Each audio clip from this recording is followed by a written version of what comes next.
عزیزان گرامی وقار،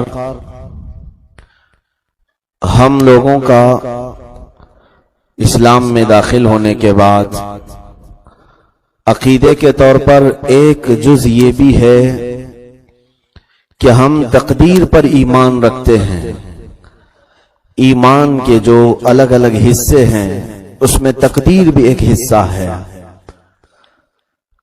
اللہ پر یقین رکھنا، اس کے فرشتوں پر یقین رکھنا، اس کے تمام اتاری ہوئی کتابوں پر، اس کے رسولوں پر، قیامت کے دن پر یقین رکھنا۔ پھر چھٹے نمبر پر آتا ہے تقدیر پر یقین رکھنا، جس کا مطلب یہ ہوتا ہے کہ جو کچھ بھی اچھا یا برا ہوگا وہ سب اللہ کی طرف سے ہوگا۔ اس پر ہر مسلمان کا یقین ہے۔ اور آخری حصہ ہے ایمان کا مرنے کے بعد دوبارہ زندہ ہونے پر یقین رکھنا، یعنی قیامت کے دن۔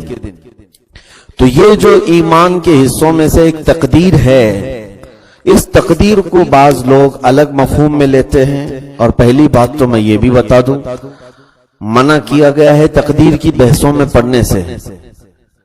اللہ کے حبیب صلی اللہ تعالی علیہ وسلم کی احادیث کریمہ ہیں اس سلسلے میں کہ تقدیر کے معاملات میں بحث نہ کرو، گمراہ ہو جاؤ گے۔ تو ہمارا صرف اتنا اعتقاد ہے کہ جو کچھ بھی ہوگا وہ اللہ کی طرف سے ہوگا، لیکن تقدیر کا یہ معنی اگر کوئی مراد لے کر خاموش بیٹھ جائے وہ بھی تقدیر کا تقاضا نہیں ہے۔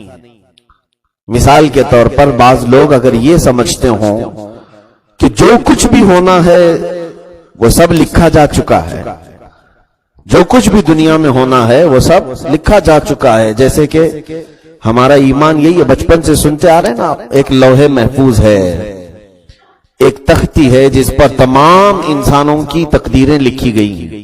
تمہارے پیدا ہونے سے لے کر مرنے تک تم کیا کیا کرنے والے ہو سب کچھ لکھا جا چکا ہے، سب کچھ اس میں محفوظ ہے۔ تو یہ لوح محفوظ جس میں سارے انسانوں کی تقدیریں محفوظ ہیں، تو اس کا مطلب یہ نہیں کہ تم دنیا میں کسی جگہ گوشہ نشین ہو کر کے بیٹھ جاؤ اور پھر یہ کہو کہ جو کچھ بھی لکھا ہے وہ خود بخود ہوتا رہے گا۔ تقدیر کا تقاضا یہ نہیں۔ اللہ رب العزت نے اپنے علم سے تقدیر کو لکھ تو دیا ہے، لیکن انسان کو تدبیر کرنے کا حکم بھی عطا کیا ہے۔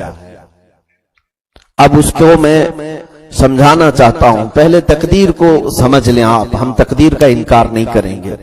ما قدر یکون، جو کچھ بھی مقدر میں ہے وہ ہو کر رہے گا، کوئی چیز اسے ٹالے گی نہیں۔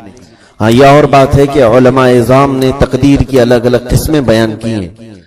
ایک تقدیر مبرم ہے جو کبھی نہیں ٹلے گی، ایک شبہ مبرم ہے، اور ایک تقدیر معلق ہے۔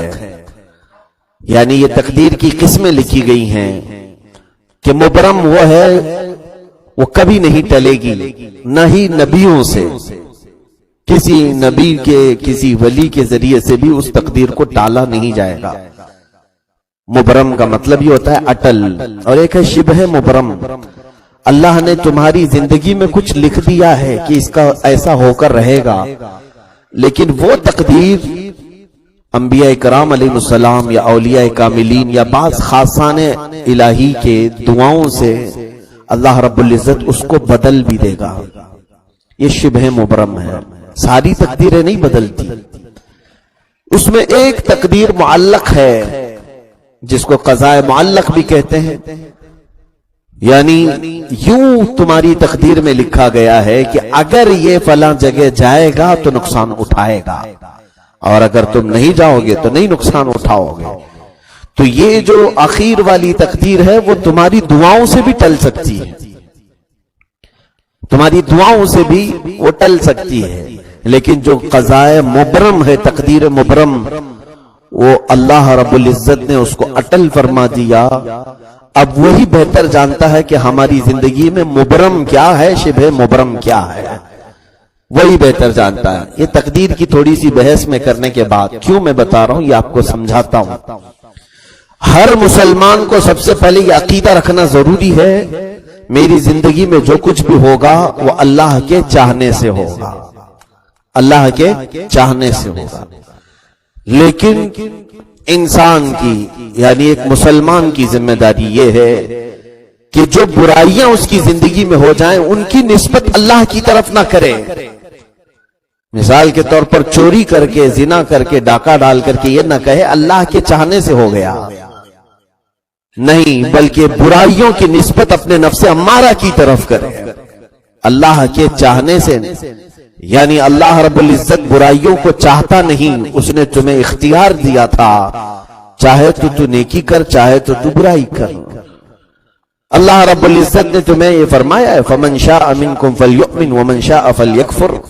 تم میں سے جو چاہے وہ ایمان لائے، جو چاہے کفر کرے، لیکن ہم سب کی جزا بعد میں ضرور دیں گے. تو ہمارا تقدیر کا جو یہ معاملہ ہے اس کو میں اب یہ سمجھانا چاہتا ہوں. تقدیر اور تدبیر دو چیزیں غور سے سن لیجئے کیا مطلب ہے. مثال کے طور پر آپ رات کو یہ کہہ کر کے سو جائیں کہ میری تقدیر میں لکھا ہوگا تو میں صبح اٹھوں گا، اور آرام سے پھیل کر کے سو گئے. اس کا مطلب تقدیر پر یقین رکھنا نہیں، بلکہ تمہیں کہا گیا ہے کہ تم اٹھنے کے لیے کوشش بھی کرو. تم ہو سکتا ہے الارم کے ذریعے سے کسی کو جگانے کی بات کہہ کر کے، یہ تمام چیزیں کہہ کر کے تم سو. تم اپنے اٹھنے کے انتظامات بھی کرو اور تقدیر پر یقین بھی رکھو. تو یہ جو اٹھنے کے انتظامات کیے جا رہے ہیں اس کو کیا کہتے ہیں؟ تدبیر. اس کو کیا کہتے ہیں؟ تدبیر.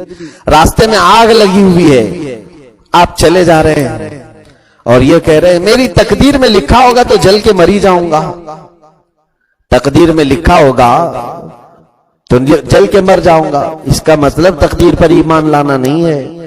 آپ کو حکم دیا گیا ہے کہ ایسے راستے سے بچ جاؤ اور آگ کو بجھاؤ اور اپنے آپ کی حفاظت کرو، یہ تدبیر بھی کرو. اب یہ مجھے بتائیں کہ رزق جتنا بھی ملتا ہے یہ سب اللہ کے چاہنے سے مل رہا ہے کہ نہیں مل رہا ہے؟ تمہاری تقدیر میں جتنا رزق لکھا ہے وہی مل رہا ہے. تو گھر میں چلہ ڈال کر بیٹھ کیوں نہیں جاتے؟ کمانے کے لیے کیوں جا رہے ہو؟ بیٹھ جاؤ پالتی مار کر کے اور کہو کہ میرے تقدیر میں جتنی روٹیاں لکھی ہیں وہ آ کے رہیں گی، جتنا چاول ہے، راشن ہے، وہ سب آ کے رہے گا. نہیں، تمہیں حکم دیا گیا جاؤ کام کرو، مزدوری کرو، محنت کرو، پھر تمہاری تقدیر میں جو لکھا ہے وہی آ کر کے رہے گا.